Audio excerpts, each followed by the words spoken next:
Partie 138, citation 657. L'un d'eux, à qui l'on demandait quel homme méritait qu'on lui attribue les vertus de la chevalerie de la foi, le définit ainsi.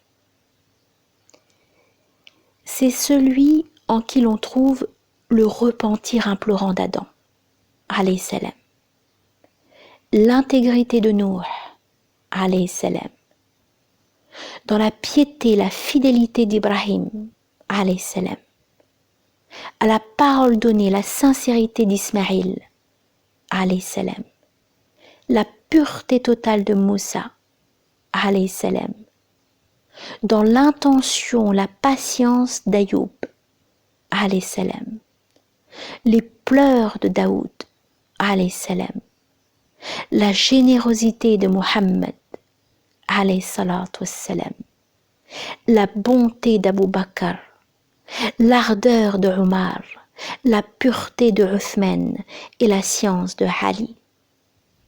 C'est celui qui, en plus de tout cela, méprise sa propre personne, qui considère comme dérisoire ce qui le concerne et qui n'effleure pas la pensée que la situation dans laquelle il se trouve ait quelque importance ou qu'elle puisse être un motif de satisfaction. C'est celui qui voit les défauts de son âme et les imperfections de ses actes et en même temps la supériorité que son prochain a sur lui en toutes circonstances. Abu Abdurrahman al-Sulami dans Risalat al-Malamatiya, la lucidité implacable, épître des hommes du blâme.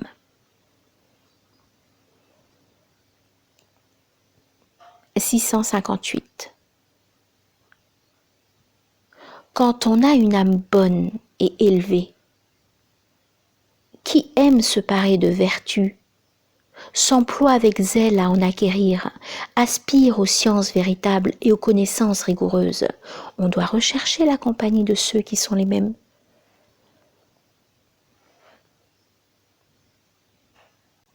Et qui ont les mêmes dispositions. En dehors d'eux, on doit se complaire dans la société de personne, ni accepter de siéger avec qui que ce soit. On se gardera bien de fréquenter les professionnels du mal et de la bassesse, tels que les débauchés et tous ceux qui s'abandonnent publiquement aux vils plaisirs et aux turpitudes, et s'en vantent tout en s'y vautrant. On ne prêtera pas une oreille complaisante à leurs récits. On ne récitera pas leurs vers avec transport, pas plus qu'on ne se réjouira en prenant part à leurs réunions. En effet, il suffit d'assister à une seule de celles-ci, d'entendre un seul de leurs récits, de réciter un seul de leurs vers, pour qu'il en rejaillisse sur l'âme une souillure si noire qu'il faudra, pour l'en laver, de longs et difficiles soins. Il arrive même que cela corrompe le vertueux mûri par l'expérience et égare le savant clairvoyant, au point que l'un et l'autre se laissent prendre au piège. Que dire alors du jeune en voie de formation et de l'apprenti qui cherche un guide? La cause en est que les imperfections de l'homme font qu'il est dans sa nature d'aimer les plaisirs et les délassements corporels. Notre constitution première et notre nature originelle nous portent à les rechercher avidement. C'est seulement par la raison que nous arrivons à brider nos âmes, en nous tenant aux limites qu'elle nous prescrit et en nous contentant du nécessaire.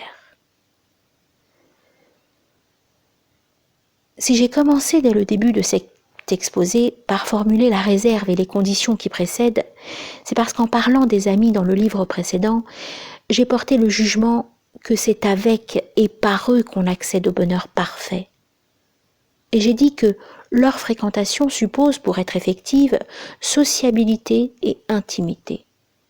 Autrement dit, on ne peut s'empêcher de recourir en ce domaine à un humour délicat, des conversations agréables, une aimable jovialité et ce plaisir qu'autorise la loi religieuse et dont l'intelligence donne la mesure de façon à ne pas en user à l'excès, ni non plus le rejeter avec dédain.